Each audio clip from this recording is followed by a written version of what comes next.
Tuturuan ko kayo ng hack sa pagbili ng second hand na kotse. Bumili kayo sa akin. Joke. So may iba-vlog tayo ngayon. EcoSport ng paulit-ulit ang problem. Hindi naman paulit-ulit, paiba-iba ang problem. So, etong unit na to, ginawa natin parang a week ago. EcoSport na charcoal. Kila Madam. Ngayon, nabili niya to sa buy and sell. Tapos, nagka-problema pagkabili niya. Ngayon, pagkabili niya, yung binila ni ma'am, tayo ang kinontak para maggawa ng unit nila. So, dito dinala sa shop. So, inayos natin yun. So, ang inayos natin is buong transmission. So, buong transmission palit. Kasi wala. Sira talaga yung transmission. So, hindi ko alam yung usapan nila ron, pero ganun. Ngayon gawa na, after a week, nag-check engine na naman daw. Binalik dito.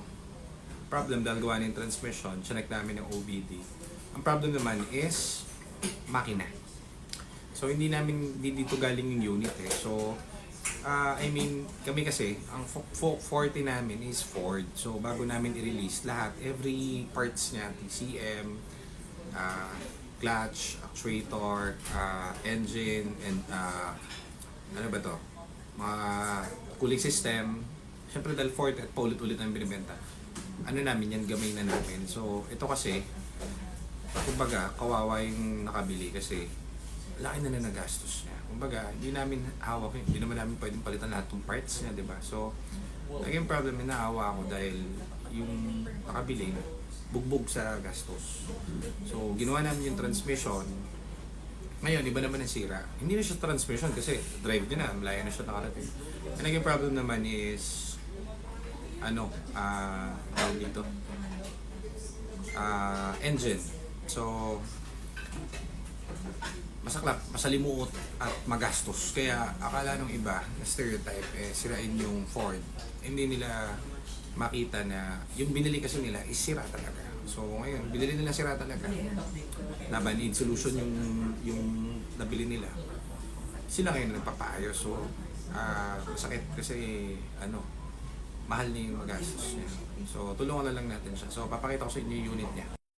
So, dumating na ang ating client na may-ari nitong ginawa nating charcoal na EcoSport last week. Ang ginawa natin dito is transmission. Palit ng clutch, palit ng shift part. Nabiyahin niya ng malayo, so all goods na itong unit niya. Kaso, hindi sa atin galing itong unit na ito. Nabili niya ito sa labas. Kaya, wala rin kaming history dito. Ang alam lang namin kung ano yung lalabas sa OBD or sa computer, yun po ang gagawin natin.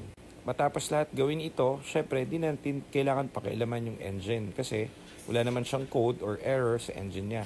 Yung transmission lang talaga kasi hindi niya maibiyahe ng malayo ito dahil kakabili niya lang ito within that day nasira agad.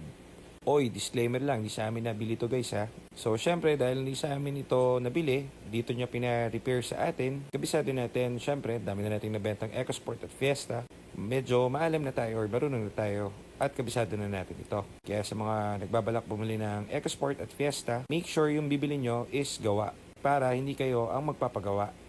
So, long story short, nagawa na natin yung transmission, all goods, all green na ang transmission, nakabiyahe na nga siya niyan. Kaso sa kasamaan palad, nag-check engine ulit. Pero yung check engine niya hindi na sa transmission, sa engine na. Ayan si Madam. So, dito, disclaimer kasi kailangan makita niya muna yung kotse bago namin halukayin or bago namin tanggalin yung taas ng makina.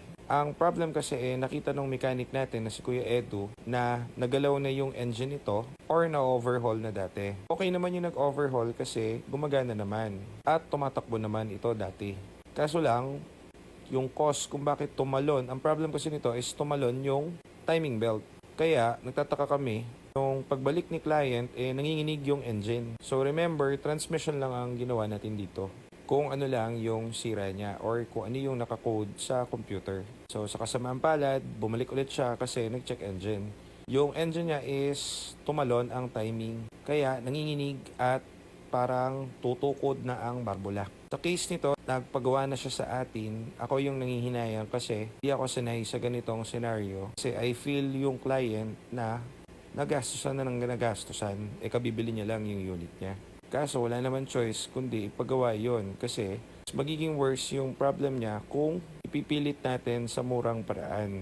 Kasi pag yan, retiming daw ulit, sabi ni ating Kuya Edu, mechanic, tutukod lang yung barbula niya at magkaka-problem dahil nga bagong overhaul or galing sa overhaul na itong unit niya. Kaya bago namin simulan or gawin yung dapat namin gawin, kailangan ipakita muna namin sa client na may mga markings na ito na galing overhaul at may mga adhesive na naginamit para dito sa unit. May mga pentel pen pa na markings na numbering doon sa head niya.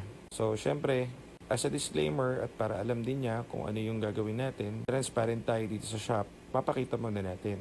So, kaya ko ito binablog para ipakita yung horror na nangyari sa client. So, tinulungan na lang natin siya kasi gastos na naman siya na malaki dito. May mga stock parts kami rito na natira sa shop, like yung mga barbula, pinaubaya ko na lang muna sa client para hindi na siya masyadong gumastos ng malaki. Kasi ako yung nakakaramdam ng hirap ng gastos niya.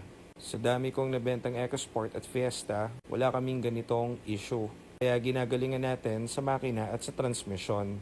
Kasi mahal po yan pag yan ang nasira. Kaya we make sure na yung unit natin, second hand man yan, tip-top condition naman, refresh engine, at goods ang transmission.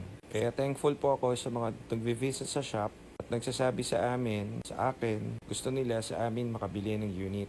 Thank you po sa inyo at hindi ko namin sisirain ang inyong tiwala. Salamat po and gawin nyo kaming option lagi kapag bibili kayo ng kotse nyong second hand. Thank you!